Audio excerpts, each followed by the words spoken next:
Dipen Singh Hooda said that the government is ungrateful, making fun of the sacrifice of the farmers from whom the vote was met. JJP and independent MLAs should not be a part of the sin of responsible government, sacrificing the lives of around 300 farmers.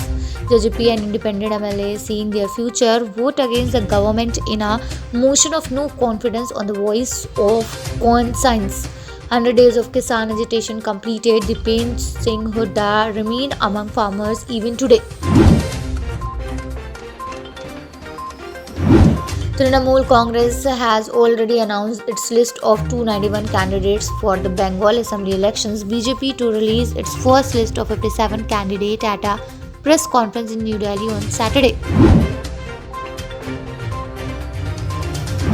Congress leader Rahul Gandhi on Saturday attacked the centre over the farmers' protests and said nails were laid at Delhi's borders for those whose sons risked their lives at the country border.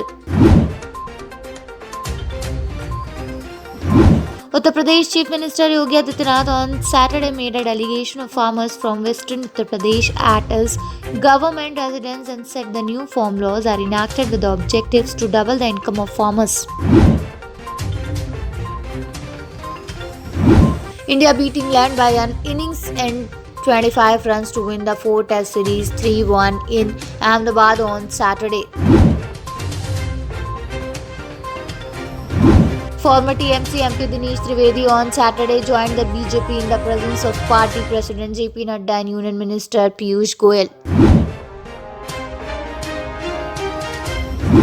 The Supreme Court, which is hearing cases through video conferencing since March last year due to COVID-19 pandemic, will commence hybrid physical hearing from March 15.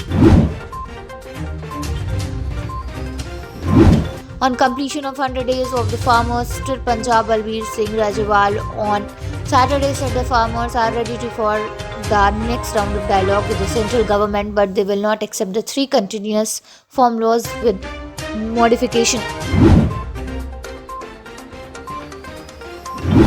The central government has urged high-level multidisciplinary public health teams to Maharashtra and Punjab in view of the increase in the number of daily new COVID-19 cases being consistently reported by these states, the Union Home Minister informed on Saturday.